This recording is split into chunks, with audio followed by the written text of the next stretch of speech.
Today we'll be looking at the derivative of y equals tan x. We will begin the lesson looking at determining the derivative of y equals tan x. So we begin with our y equals tan x. We know by the quotient identity that y is actually going to be equal to sine x over cos x. This is going to help us be able to solve tan x, since in our last lesson in 5.4, we now know the derivative of sine x and cos x. So now let's take the derivative of sine x over cos x. We're going to need to use the quotient rule here. So y prime is equal to cos x, since that is the derivative of sine x, times cos x, minus sine x times negative sine x, since the derivative of cos x is negative sine x, all over cos squared x.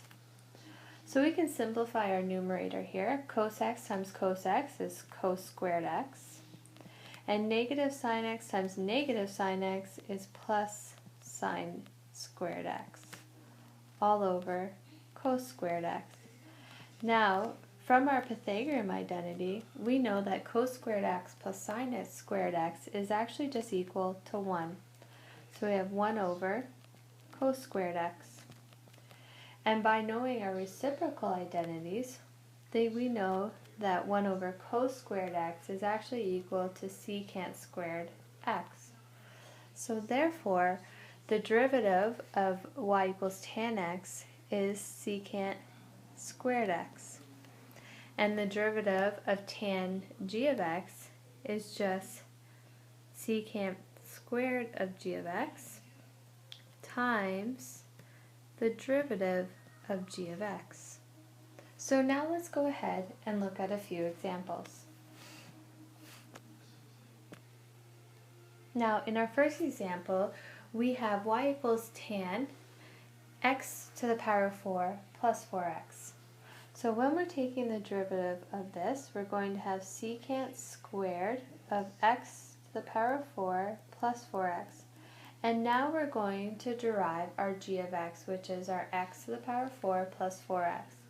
So when we derive that, we get 4x, pardon me, 4x cubed plus 4.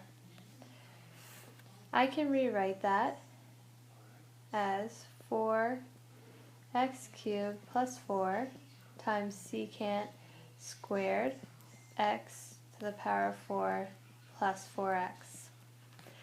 Now I also can factor out a 4 from our 4x cubed plus 4.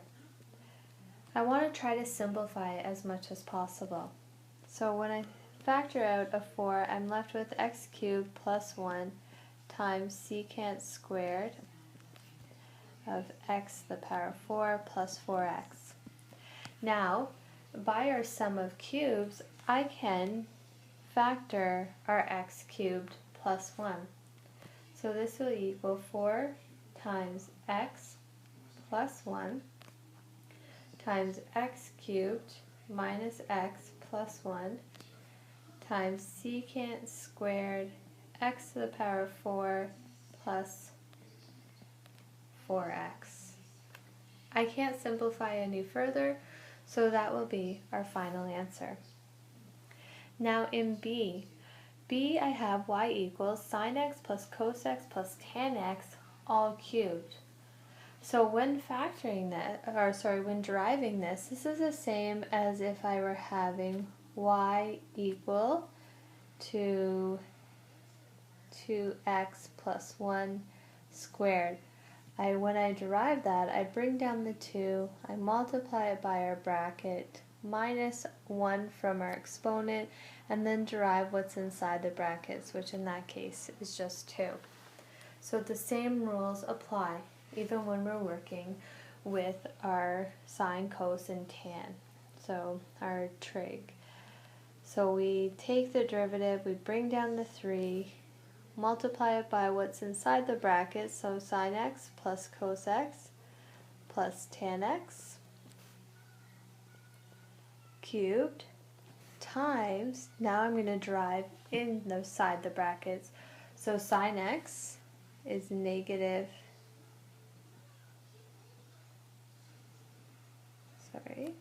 cos x, not negative there. I was already looking ahead.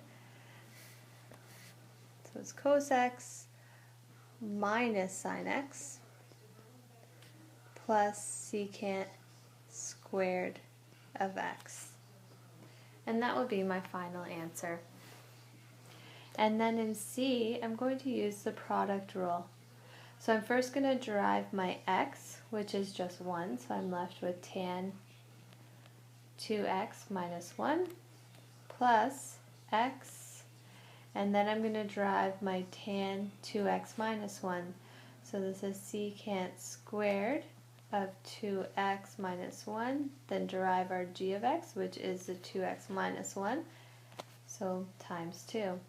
So I can rewrite this as tan 2x minus 1 plus 2x secant squared of 2x minus 1. And that is going to be the final answer.